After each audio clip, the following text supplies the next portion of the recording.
Congress appears poised to approve the president's request to cut funding to public broadcasting. Senators worked early into the morning this morning, eventually approving a bill that includes $9 billion in cuts to funding for foreign aid and public broadcasters like PBS and NPR.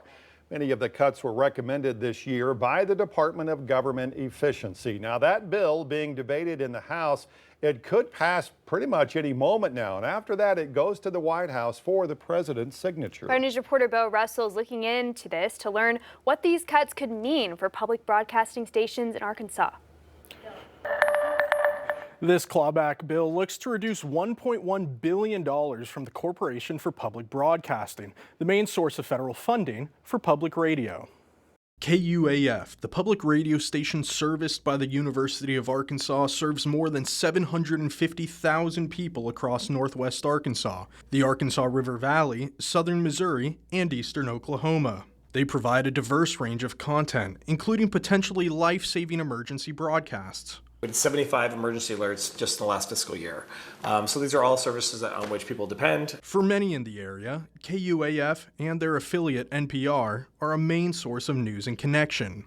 Lynn Schumacher listens to KUAF. She says she will be disheartened if lawmakers ultimately cut funding. That would break my heart. That would break my heart. NPR is my chief source of news. I can depend on NPR to give me the actual news. But the Trump administration disagrees that public radio is a worthwhile public service. Just hours ago, White House Press Secretary Caroline Leavitt addressed media regarding the bill. Finally, last night, Senate Republicans passed President Trump's $9 billion rescissions package.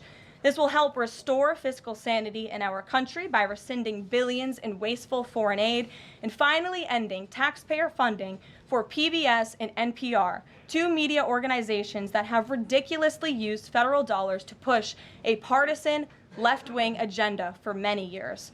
Right now, KUAF receives just under $200,000 annually from the CPB. Station leaders say should federal funding get cut, it would take an estimated $264,000 to replace lost services independently. They say the deepest impact would be felt in local programming, like KUAF's flagship program, Ozarks at Large.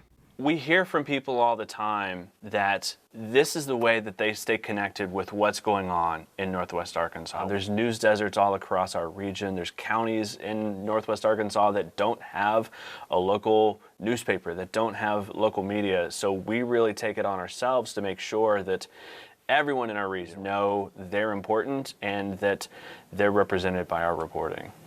Clint Schaff says regardless of the outcome, KUAF is as strong as its community support. I don't know how it's going to play out. It's unprecedented. It's in the history of public media. There's never been this big of a threat. I'm confident that KUAF is going to persevere one way or another. I also believe, at least in the short term, it's going to mean a compromised service. And people are going to feel that it is not what it once was. And we're going to do everything we can to generate the support to get it not only where it has been, but even better.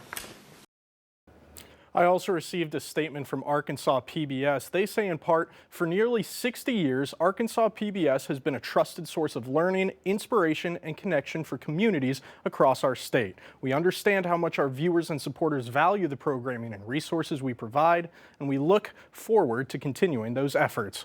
We'll continue to follow this story as it unfolds in the nation's capital. I'm Bo Russell, 5 News.